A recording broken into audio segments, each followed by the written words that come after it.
warahmatullahi wabarakatuh.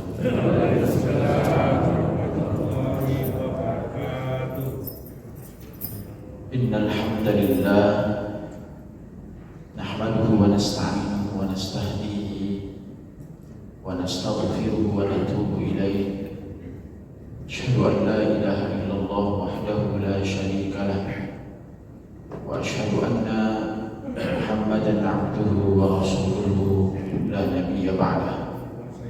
Allahumma salli wa sallim wa barik ala hadha an-nabiyil karim Muhammad bin Abdullah wa ala alihi wa ashabihi wa dhurriyyatihi wa tabi'in wa tabi'it tabi'in wa man ittaba'ahum bi ihsan ila yaumiddin.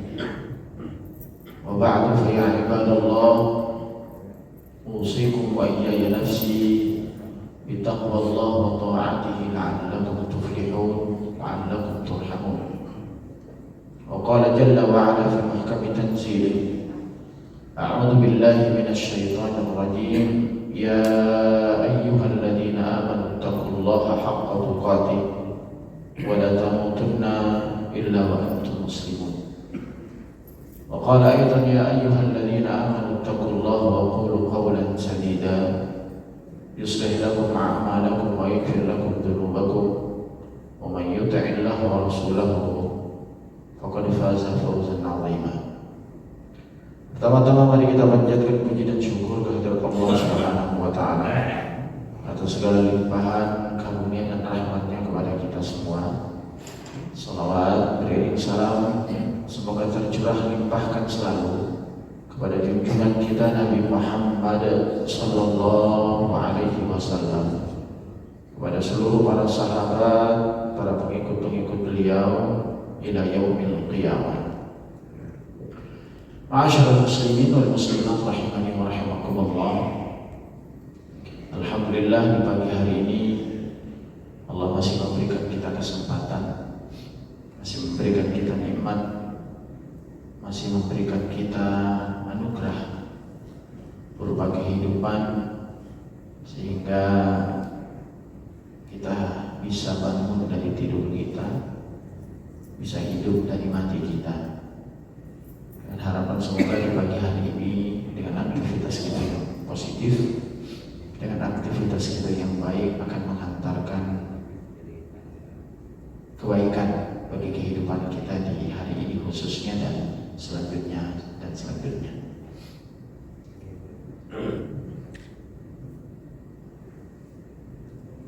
Selamat menempuh Ramadan bagi yang hari ini mungkin sudah berpuasa, dan selamat menanti menyongsong datangnya Ramadan yang akan melaksanakan pada esok harinya.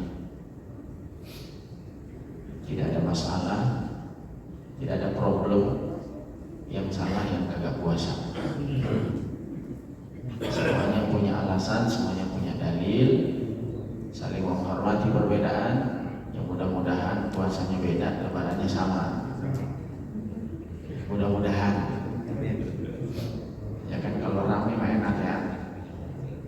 Ya, artinya bahwa apapun itu, mari kita sama-sama Ramadan dengan gembira, dengan bahagia. Karena ciri-ciri orang yang beriman itu adalah orang yang senantiasa bersyukur terhadap nikmat Allah.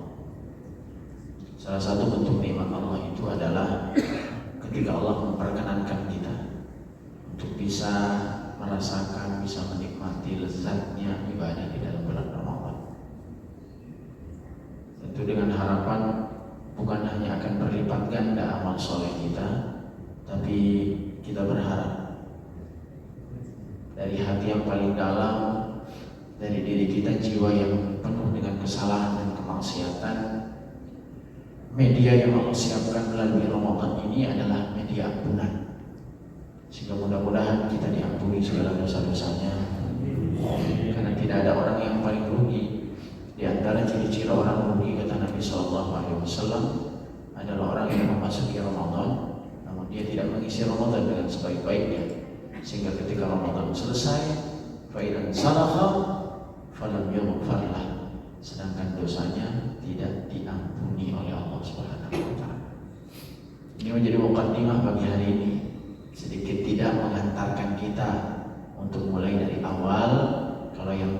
nanti malam berarti mulai gaspol.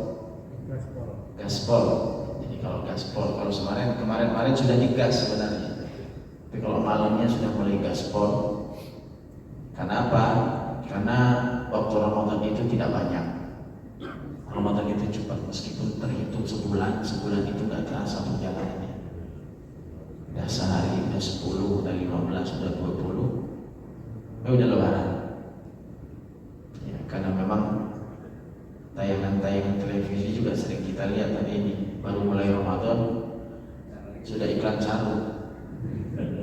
Baru Ramadan sudah mulai iklan sirup manjan ya. Seakan-akan menghantarkan kita, gambarannya tergantung perspektifnya. Seakan-akan menghantarkan kita udah mau lebaran aja. Padahal perjalanan kita mesti kita lalui melalui ibadah Ramadan yang penuh dengan tantangan, penuh dengan ujian. Sedikit kami sampaikan ada dua hadis Nabi Sallallahu Alaihi Wasallam yang dua-duanya menjelaskan tentang manusia yang beribadah, tapi memiliki output yang berbeda, hasil yang berbeda. Dan semua itu tergantung pada bagaimana kita mempersiapkan diri. Kalau ada yang mempersiapkan diri dengan maksimal, maka insya Allah pencapaiannya juga maksimal. Tapi kalau orang mempersiapkan diri tidak maksimal, maka otomatis hasilnya juga tidak maksimal. Apa yang disampaikan oleh Nabi SAW? Dalam satu hadis Nabi mengatakan, "Man shoma Ramadhana imanan wa ihtisaban, ghufira lahu ma taqaddama min dhanbi." Ini hadis populer. Barang siapa yang berpuasa yang didasari oleh iman dan berharap pahala dari Allah Subhanahu wa taala, maka Allah akan ampuni segala dosa-dosa. Ini kelompok yang pertama. Kelompok yang kedua yang memang sangat kontradiktif meskipun Ramadannya sama. Apa kata Nabi? Rubba sha'imin laisa lahu min siyamihi illa al-ju' wal 'atas. Rubba sha'imin, berapa banyak orang-orang yang berpuasa yang mereka tidak mendapatkan apa-apa, tidak ada nilai kebaikan, tidak ada nilai pahala, tidak ada hikmah yang bisa dirasakan, tidak ada kelezatan yang dinikmati, kecuali mereka hanya mendapatkan lapar dan dahaganya saja. Berarti kan dua-duanya masuk Ramadan, tapi tidak semua Ramadan, tidak semua pelaku puasa, tidak semua orang yang memasuki Ramadan itu akan mendapatkan hasil yang sama. Sama-sama lebarannya, tapi belum tentu yang satu lebaran itu karena keberhasilan. Yang bisa jadi yang satu lagi lebarannya itu karena hasil keberhasilan yang sudah dicapai. Nah, mudah-mudahan Bapak sekalian rahmatullah Allah Subhanahu wa taala, Allah berikan hidayah taufik dan inayah kepada kita semua untuk selalu membimbing kita agar kita bisa mengisi Ramadan dengan sebaik-baiknya, sehingga kita bisa meluangkan semua kemampuan yang kita miliki, berkompetisi di bulan ini untuk menggapai harapan dan cita-cita kita, demi untuk meraup banyak kebaikan-kebaikan, banyak bonus-bonus yang Allah siapkan di dalam bulan Ramadan ini. Baik, Bapak sekalian dirahmati Allah Subhanahu wa taala. Pada kesempatan pagi hari ini kita akan kembali melanjutkan kajian kita masih dalam surat Takwir, dan ayat yang akan kita kaji pada pagi hari ini akan memasuki ayat yang ke-10. Namun seperti biasa kita akan membaca bersama-sama secara lengkap surah At-Takwir dari ayat 1 sampai ayat terakhir. A'udzu billahi minasy syaithanir rajim. Bismillahirrahmanirrahim. Idza syamsu kuwirat wa idzan nujumu kadarat wa idzal jibalu suyirat سيرت وإذا العشار عطلت وإذا الوحوش حشرت وإذا البحار سجرت وإذا النفوس زوجت وإذا الموءودة سئلت بأي ذنب قتلت وإذا الصحف نشرت وإذا السماء كشطت وإذا الجحيم سعرت وإذا الجنة أزلفت علمت نفس ما أحضرت فلا أقسم بالخنس الجوار الكنس والليل إذا عسعس والصبح إذا تنفس إنه لقول رسول كريم ذي قوة عند ذي العرش مكين مطاع ثم أمين وما صاحبكم بمجنون ولقد رآه بالأفق المبين وما هو على الغيب بضنين وما هو بقول شيطان رجيم فأين تذهبون إن هو إلا ذكر للعالمين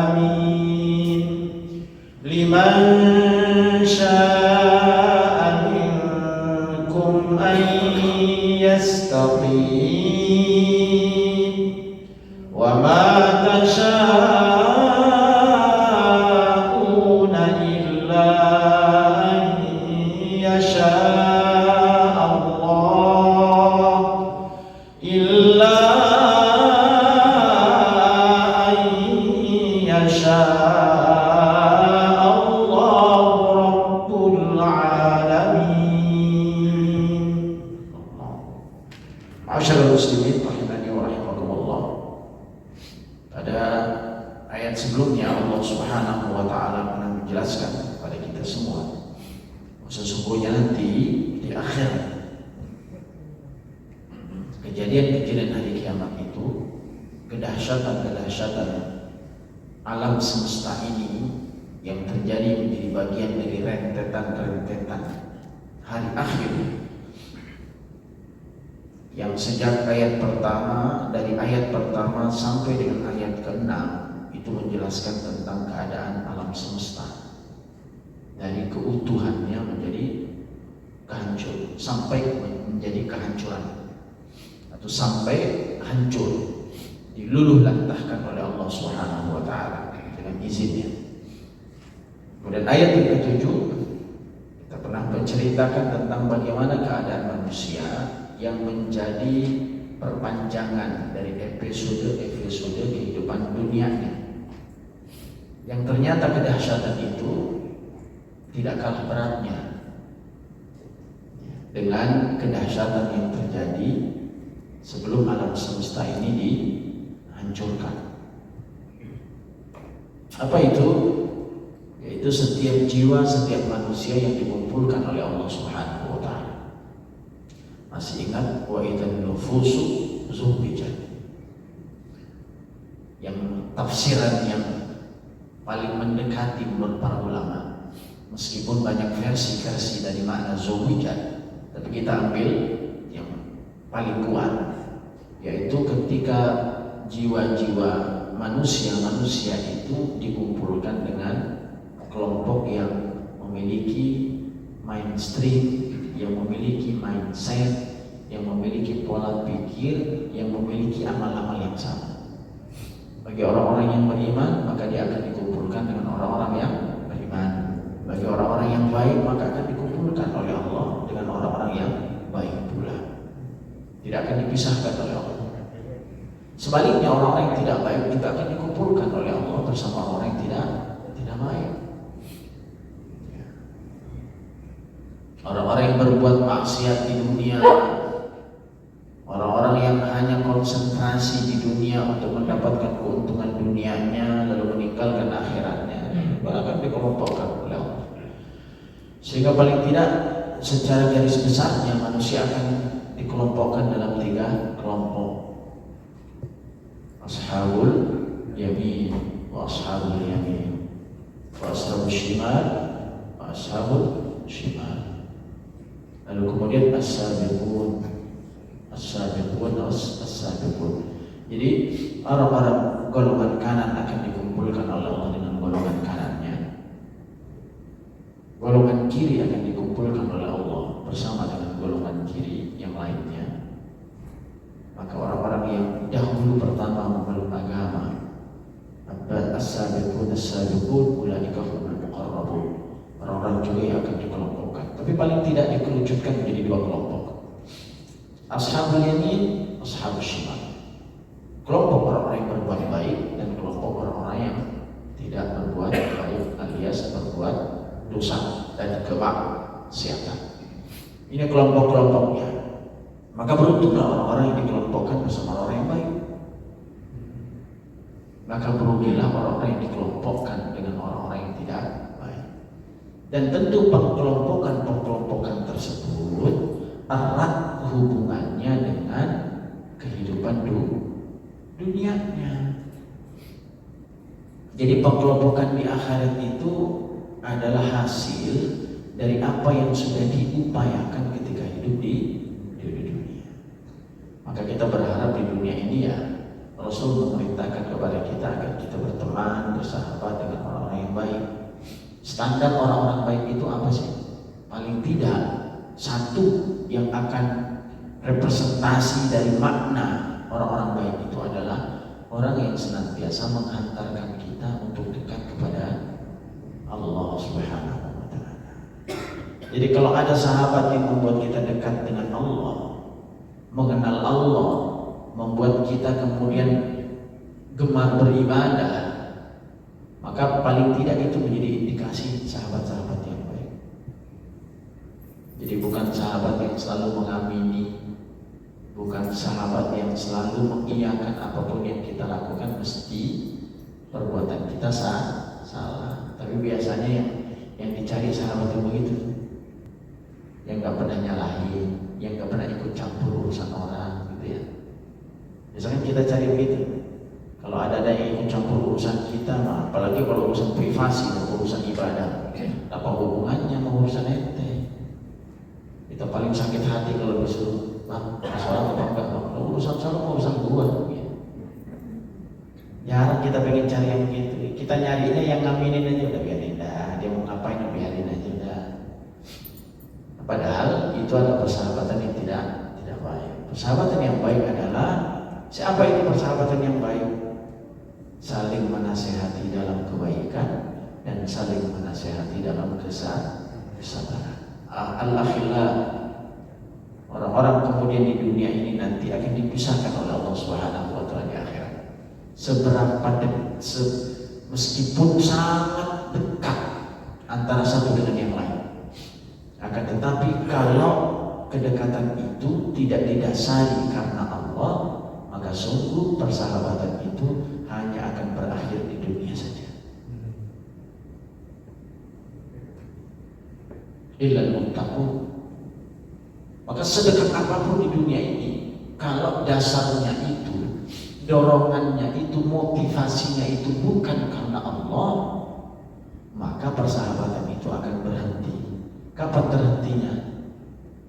Terhentinya ketika sudah meninggal dunia, selesai urusan. Selesai. Sahabat yang bukan karena Allah, ya begitu kan Pak. Urusan politik di dekat, kalau udah meninggal dunia nggak ada urusan. jadi dialek. Sahabat alhamdulillah mati. Tapi kalau sesama, maka insya Allah akan dikenang terus namanya. Bahkan bisa jadi akan masuk dalam daftar-daftar untayan nama-nama yang akan disebutkan di dalam doa-doa. Inilah kebaikan. Nah, masyaallah muslimin, ini sedikit kita ulang kemarin keadaannya. Oh ternyata meskipun di dunia itu terlihat langit dan lain sebagainya dalam keadaan-keadaan yang mengerikan, ternyata di akhirat tidak berhenti, akan bersambung itu. Sampai wa idzal mau'udatu su'ilat bi ayyi dzambin qutilat. Masalah pembunuhan juga nanti tidak akan berhenti. Jadi bahasanya urusan manusia dengan manusia itu nggak selesai urusan, akan berkelanjutan sampai akhirat. Maka kan batas dalam hadis Nabi SAW, Allah tidak akan mengampuni dosa-dosa dua orang. Yang satu dosa orang musyrik, dan yang kedua dosa seorang manusia dengan manusia yang lain, sebelum manusia itu menyelesaikan urusannya dengan orang lain ketika hidup di dunia. Maka Allah melarang kita berbuat kezaliman, karena itu alasan. Menzalimi orang lain itu adalah dosa yang Allah tidak akan ampuni sebelum urusan antara manusia yang menzalimi dan manusia yang dizalimi itu selesai di dunia. Jadi jangan dianggap remeh urusan itu, karena nanti di akhirat itu orang-orang yang dizalimi itu akan dikasih kesempatan. Buat apa? Buat nuntut. Kan hadis yang panjang.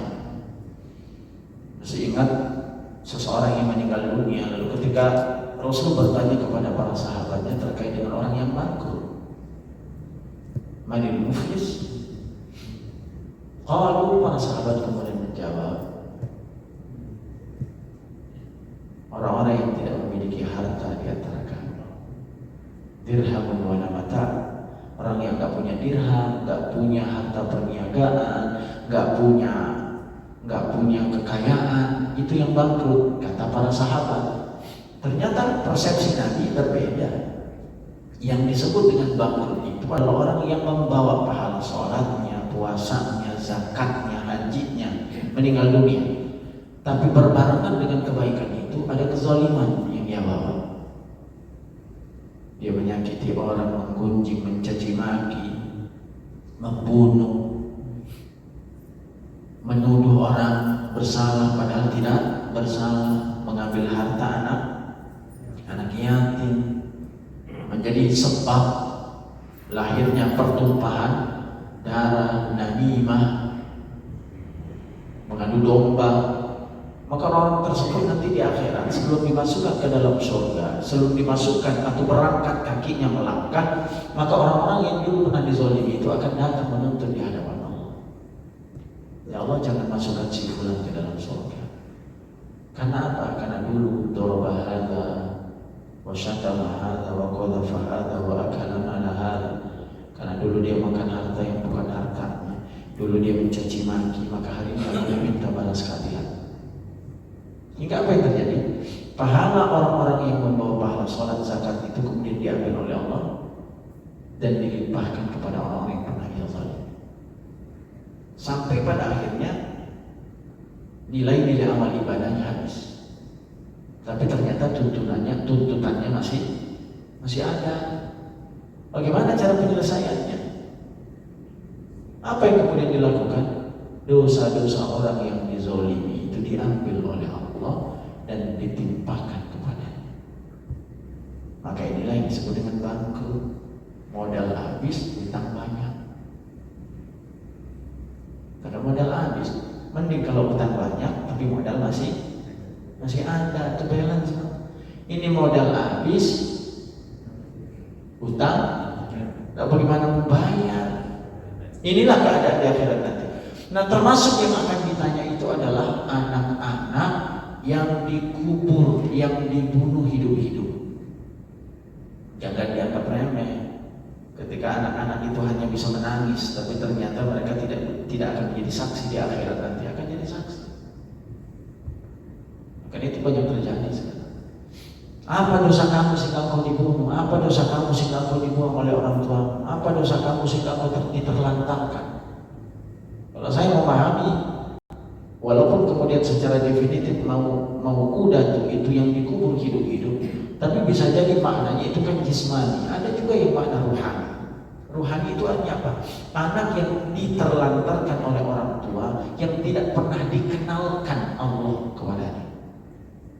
Anak cuma dilahirkan, habis itu kita tidak mendidik dengan baik, punya anak banyak, tapi satu pun gak pernah diajarkan agama, gak pernah didekatkan ke majelis-majelis ilmu, urusan agama diabaikan, sehingga kemudian nanti pada akhirnya mereka menjadi orang yang tidak baik. Jangan salahkan anak, karena sesungguhnya anak itu adalah warisan dari apapun yang pernah ia lihat, pernah ia saksikan dari orang tua. Dan itu akan menjadi pertanggungjawaban di akhirat nanti. Maka pantas di dalam Al-Quran bahasa Allah itu anak itu bisa menjadi zina, bisa menjadi perhiasan. Perhiasan itu hanya berlaku sesaat ya, hanya dibanggakan di mana anak-anak saya jadi direktur, anak saya jadi ini. Tapi hanya sesaat, selesai usia, selesai juga urusan. Ada anak-anak yang bisa jadi aduun, bisa jadi musuh. Anak-anak bisa menjadi fitnah, bisa menjadi ujian. Itu bahasa Al-Quran. Tiga-tiganya ini kita tidak harapkan ya. Yang kita harapkan itu adalah satu, anak itu bisa menjadi qurrata a'yun wa ja'alna lil muttaqina imama. Ingin anak itu kemudian menjadi orang saleh yang kelak investasi yang tidak pernah habis itu adalah anak. Doa-doa mereka. Ada orang yang masuk surga lalu naik derajat masuk surganya tanpa ia sadari, sehingga ia bertanya kepada Allah, ya Allah, kenapa kemudian aku bisa surga aku naik? Padahal menurut dia aku sudah meninggal sehingga aku tidak bisa lagi berbuat kebaikan. Maka salah satu di antara asbabnya adalah karena istighfar anak-anaknya. Jadi ada anak yang minta ampun untuk siapa? Untuk orang tuanya. Allahumma ighfirli wa liwalidayya warhamhuma kama rabbayani shaghira. Maka kembali bahwa anak itu adalah investasi, jangan diabaikan keberadaannya. Karena sesungguhnya 3 investasi yang tidak pernah habis kata Nabi. Apa itu? Idza mata Adam inqata'a 'amaluhu illa min 3. Kalau anak Adam itu meninggal dunia, maka investasi yang tadinya fana itu berubah menjadi baqo nilainya. Yang tadinya mungkin kita melihat, kita menganggap bahwa semua yang disebutkan ini kan fana semua, karena setiap ciptaan Allah itu kan fana, tidak ada abadi. Tapi ternyata yang fana ini bisa menjadi abadi, sehingga bisa menjadi investasi berkelanjutan. Apa itu? Shadaqatul jariyah, sedekah jariyah. Harta yang kita infakkan, harta yang kita keluarkan, wakaf yang kita berikan, apapun bentuknya. Aw ilmin yuntafa'u bihi, atau ilmu yang bermanfaat. Satu ayat yang diajarkan kepada anak, yang diajarkan kepada orang lain, lalu hal itu bisa bermanfaat bagi orang lain, itu akan menjadi jariyah. Bapak ngajarin Quran satu ayat, lalu ayat itu dibaca-baca terus, maka akan menjadi jariyah. Ilmu yuntafa'u bihi, ini pentingnya ilmu. Dan yang ketiga, awaladin saleh yad'ulah, anak saleh yang senantiasa mendoakan kedua orang tuanya. Mudah-mudahan putra putri yang kita miliki akan lahir menjadi anak-anak yang saleh, sehingga kemudian bisa mendoakan kita, bisa menjadi penambah hazanah kebaikan kita, dan terus akan mengalir pahala-pahalanya untuk kita semua. Baik, kita akan sambung kelanjutan dari ayat dari surah At-Takwir yang menjelaskan tentang keadaan akhirat nanti setelah dunia ini dihancurkan oleh Allah Subhanahu wa taala, yaitu ayat yang ke-10, wa idzas suhufu nusyrat, dan tatkala catatan-catatan amal dibuka lebar. Sebenarnya ini pernah kita sampaikan. Fa amma man utiya kitabahu bi yaminihi fasawfa yuhasabu hisaban yasira. Wa amma man utiya kitabahu wara'a dhahrihi fasawfa yad'u subura wa yasla sa'ira innahu kana fi ahlihi masrura. Itu rentetannya. Ketika Allah Subhanahu wa taala berfirman kepada kita nanti di akhirat nanti terkait dengan catatan amal, ya, wa idza suhuf, bahasa Allah Subhanahu wa taala disebutkan kalimat dan apabila as-suhufu, lembaran-lembaran, mufradnya sahifatun, suhuf berarti lembaran-lembaran, berarti bisa digambarkan bahwa lembaran-lembaran itu bisa dipahami lembaran-lembaran itu bukan satu, tapi lembaran-lembaran itu banyak. Jadi kalau namanya lembaran-lembaran itu berarti bukan satu lembar saja, tapi banyak lembaran-lembaran. Nah, apa yang kemudian disampaikan oleh Allah Subhanahu wa taala di dalam banyak tafsir-tafsir yang ada, Allah Subhanahu wa taala ingin menjelaskan kepada kita semua terkait dengan keadaan manusia nanti pasca mereka hidup di atas dunia ini.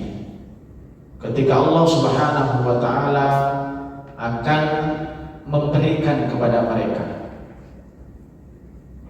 catatan-catatan, baik catatan kebaikan maupun catatan keburukan.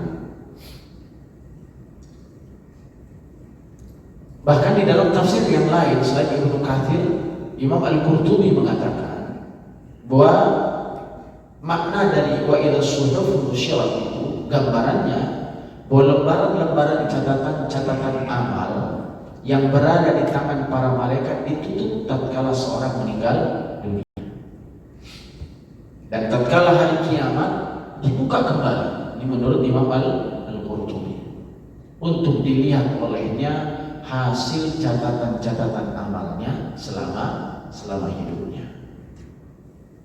Dan begitu pula kemudian di dalam tafsir-tafsir yang lain, kalau Ibnu Katsir kemudian mengatakan a'ta kullu insanin sahifatahu bi yaminihi aw bi shimalihi, menurut At-Tahaq, bahwa setiap orang akan diberikan kepadanya kitab catatannya baik dari tangan kanannya maupun dari tangan kirinya, dikasih dan kemudian dibuka. Tafsir Al-Baghawi itu menjelaskan bahwa sahaiful a'mal tunsharu lil hisab. Tujuannya catatan-catatan yang diberikan kepada mereka itu terbuka untuk apa? Untuk dihisab. Jadi bahasa kita, Pak, kalau kita berbicara tentang Allah akan memberikan catatan kita, catatan-catatan amal kita, berarti perjalanan hidup manusia itu sudah direkam dengan begitu baiknya, tanpa ada satupun dari perjalanan hidup manusia yang hilang.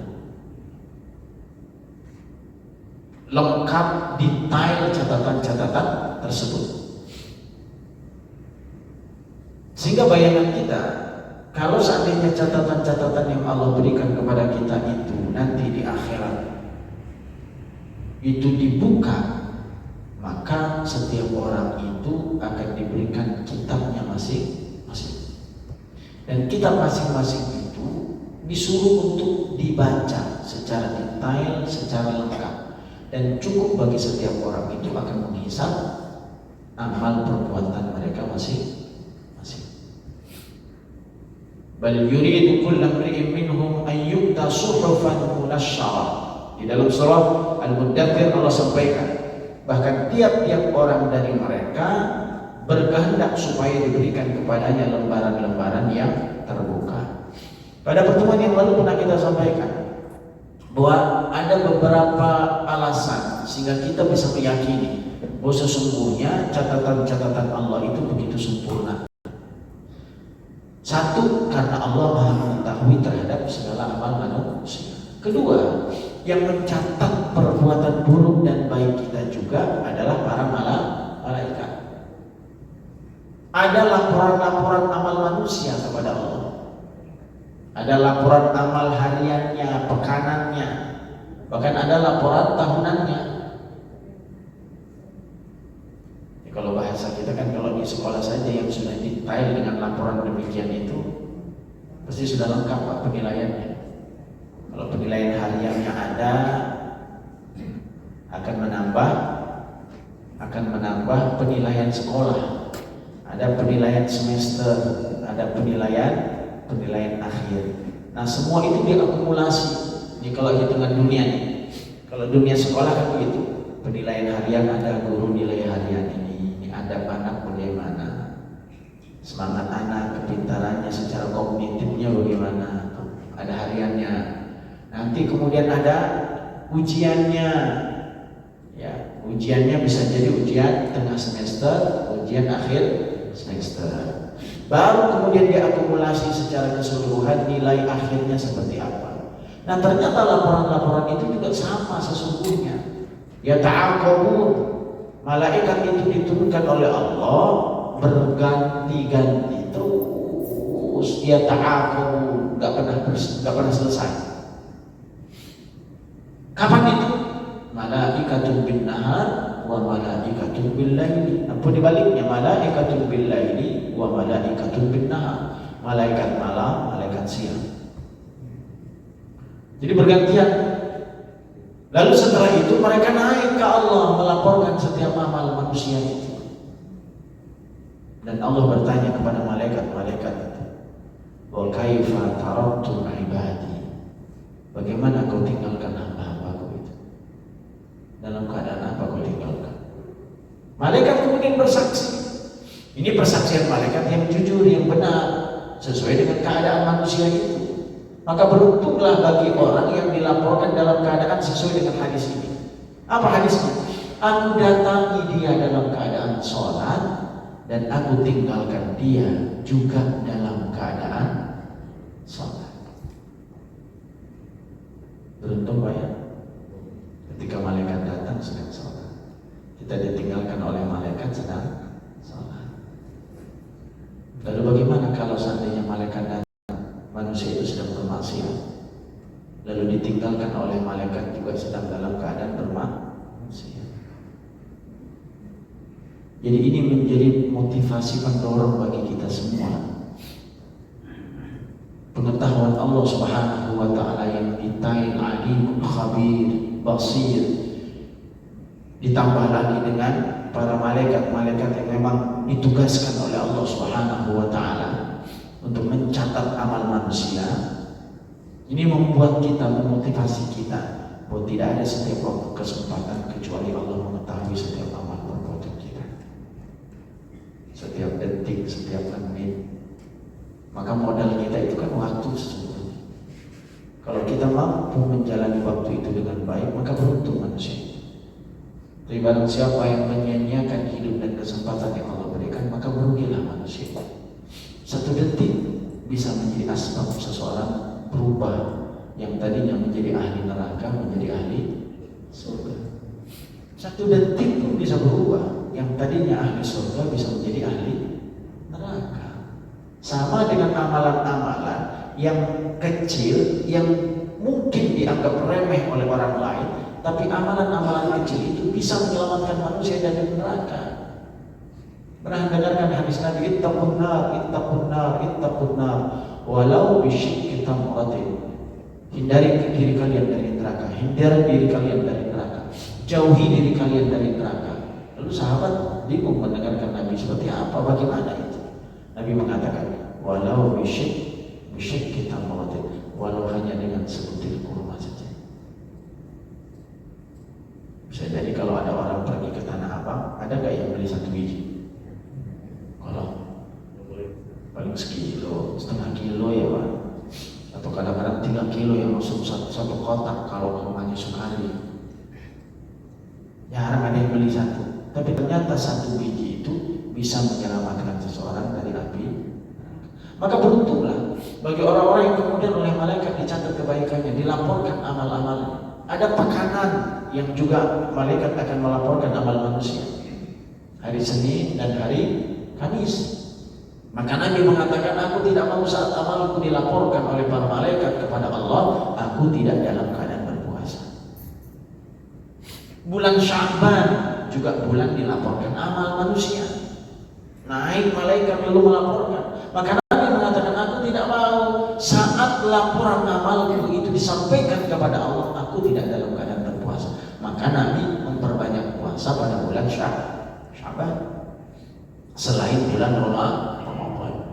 Nah, apa yang kami sampaikan ini erat terkait hubungannya dengan nanti wa idza suhufun nusyirat, catatan-catatan amal manusia itu masing-masing, dan itu tidak akan pernah tertukar. Wa kullu insanin alzamnahu ta'irahu fi 'unuqihi wa nukhriju lahu yawmal qiyamati kitaban yalqahu mansyura. Allah sampaikan dalam surah Al-Isra. Dan tiap-tiap manusia itu telah kami tetapkan amal perbuatan sebagaimana tetapnya kalung pada lehernya sebagai tanda, dan kami keluarkan baginya pada hari kiamat sebuah kitab yang dijumpainya terbuka. Bahkan kemudian kata para ulama, ma'asyiral muslimin rahimani wa rahimakumullah, orang yang tidak bisa membaca pun akan bisa membaca dengan sendirinya. Jadi jangan dianggap alasannya, wah dia buta huruf nanti nggak bisa baca ya. Berarti dia nggak tahu kalau dia berbuat baik apa berbuat tidak baik. Ini urusan kekuasaan Allah. Di akhirat nanti setiap orang itu bisa membaca catatan amalnya. Banyak cari alasan, bukan bahasa Arab Ustaz, itu urusannya beda. Urusan akhirat itu meskipun di dunia nggak bisa bahasa Arab, di akhirat juga bisa. Kalaupun itu menjadi bahasa akhirat. Jadi jangan sampai kemudian ada orang mohon maaf menganggap jawaban-jawaban kematian, jawaban sakaratul maut, jawaban pertanyaan di dalam kubur itu gampang karena dia bisa bahasa Arab. Karena anak TK juga sudah hafal. Man rabbuka wa man nabiyuka wa ma qiblatuka wa man ikhwanuka. Udah hafal semua anak TK sama. Ya. Siapa Tuhan? Allahu Rabbi la syarikalah. Tidak bisa. Wa man nabiyuka? Muhammad sallallahu alaihi wasallam nabi. Udah hafal.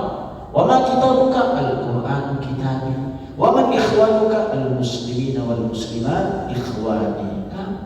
Tapi jawaban-jawaban itu bukan jawaban hafalan.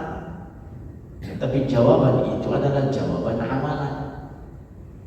Jadi kalau kita melakukan kebaikan, jangan kemudian dianggap kalimat la ilaha illallah itu gampang kita ucapkan di akhir hidup kita karena kita merasa sudah hafal. La ilaha illallah gampang banget itu. Bukan. Urusan pengucapan la ilaha illallah itu taufik dari Allah untuk kita semua. Kapan seseorang bisa membaca la ilaha illallah dengan baik? Bukan karena hafalannya, tapi karena amalan-amalan kebaikannya, karena tauhidnya kepada Allah, dan karena takdir Allah di akhir hidupnya adalah orang-orang yang husnul khatimah. Maka ucapan la ilaha illallah akan terucap dengan mudahnya. Jadi setiap orang itu nanti akan diberikan. Di samping itu tidak perlu repot, catatan amal tersebut akan terbuka dengan sendirinya. Ini bahasanya yalqahu mansyura, akan dibuka dengan sendirinya. Orang-orang kafir dan orang-orang yang melakukan kemaksiatan akan merasa ketakutan pada saat itu, berlutut. Jadi setiap orang digambarkan berlutut menunggu datangnya kitab tersebut. Sehingga dikatakan wa kullu syai'in fa'aluhu fi zubur wa kullu saghirin wa kabirin mustatab. Allah sampaikan di dalam surah Qamar ayat 52 sampai dengan ayat 53. Allah sampaikan, dan segala sesuatu yang telah mereka perbuat tercatat dengan rapi dalam buku-buku catatan yang ada di tangan malaikat, dan segala urusan yang kecil maupun urusan yang besar semuanya itu tertulis dengan rapi. Bahkan ma'asyarul muslimin rahimani wa rahimakumullah, di dalam beberapa keterangan, bahkan kemudian di dalam ayat Allah Subhanahu wa taala kemudian sering mengatakan bahwa nanti di akhirat nanti orang-orang itu akan menerima catatan-catatannya, sehingga orang-orang al-mujrim, orang-orang yang berlaku kemaksiatan ketika hidup di dunia itu, mereka mengatakan kaget ketika Allah memberikan kitab catatan baginya, Sehingga mereka mengatakan, mali hadzal kitab, ini kitab apa ini? Wah, ini celaka katanya. Celaka di hari ini kitab apa ini? Saking kagetnya melihat kitab. Bukan kitab itu sesungguhnya, tapi catatan-catatan yang tertulis dengan rapi. Mali hadzal kitab la yubadiru saghiratan wala kabiratan illa ahsaha Allah. Mereka mengatakan, celaka, kitab apa ini? Tidak ada sesuatu urusan-urusan dan perkara-perkara yang kecil sampai dengan perkara yang besar kecuali Allah sudah mencatat dengan rapi dan serapi-rapinya catatan itu. Jadi yang tertulis bukan hanya yang kita tampakkan amal kita, tapi yang tertulis juga adalah yang ada di dalam hati. Yauma tublas sarair, pada hari itu semua rahasia akan dibuka oleh Allah. Maka kalau ada orang berbuat maksiat lalu kemudian lepas dari tuduhan kemaksiatannya, karena saking rapinya dia menyembunyikan keburukannya, maka jangan samakan pengetahuan Allah dengan pengetahuan manusia. Mungkin kalau kita di hadapan manusia kita bisa selamat, Pak. Dari tuduhan bisa selamat karena barang bukti kita jauh lebih banyak. Tapi di hadapan Allah, urusan itu Allah tidak akan pernah bisa dikibulin, Allah tidak akan pernah bisa dibohongin. Yauma tublas sarair, dibuka setiap rahasia-rahasia itu. Bukan hanya yang nampak, tapi juga yang ada di dalam hati manusia.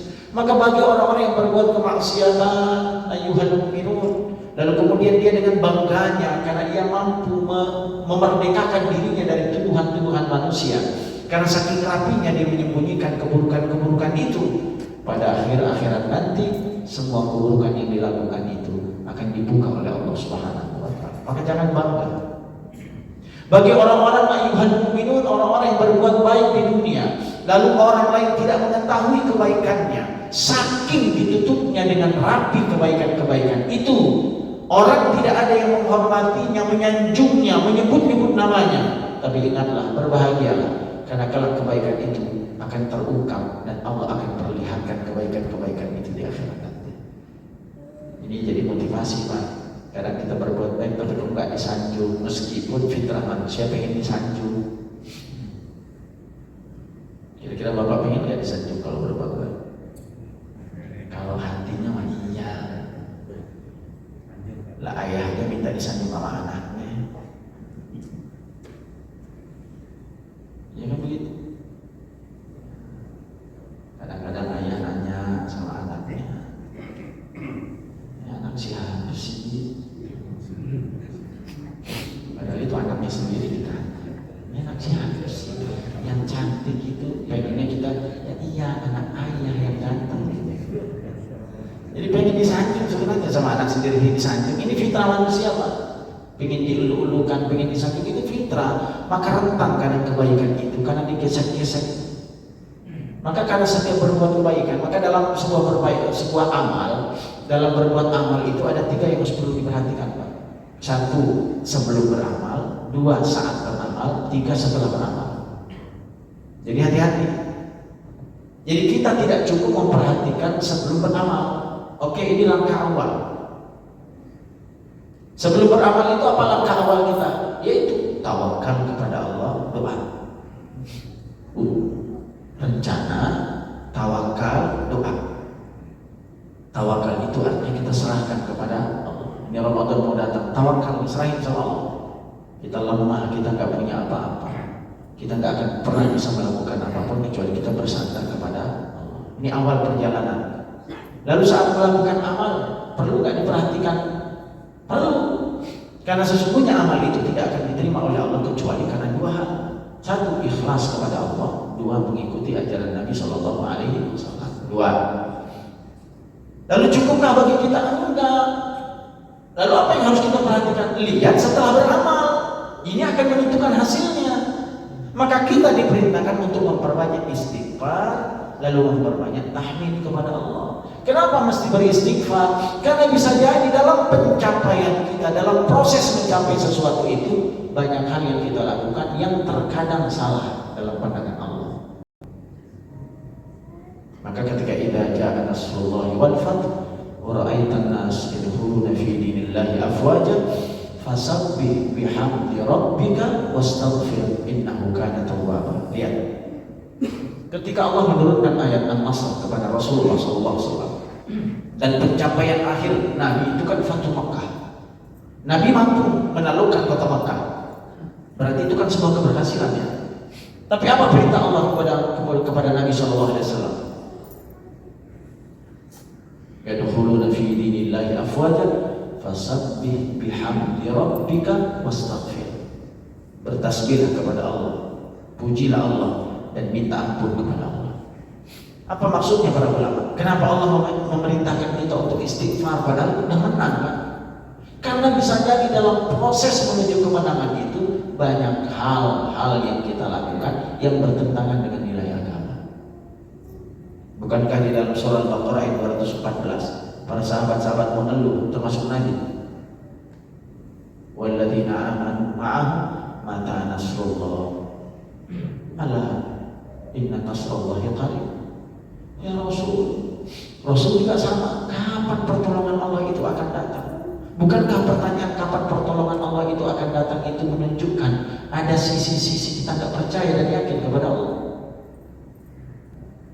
Kapan sih pertolongan Allah? Kan ada sedikit keraguan kan? Walaupun di situ sisi ada harap. Maka Allah inna nasrullahi qarib.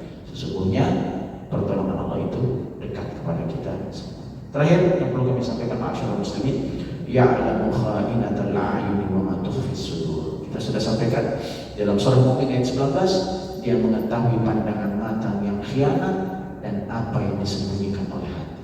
Ya. Allah mengetahui pandangan mata yang khianat. Jadi mata itu bisa khianat.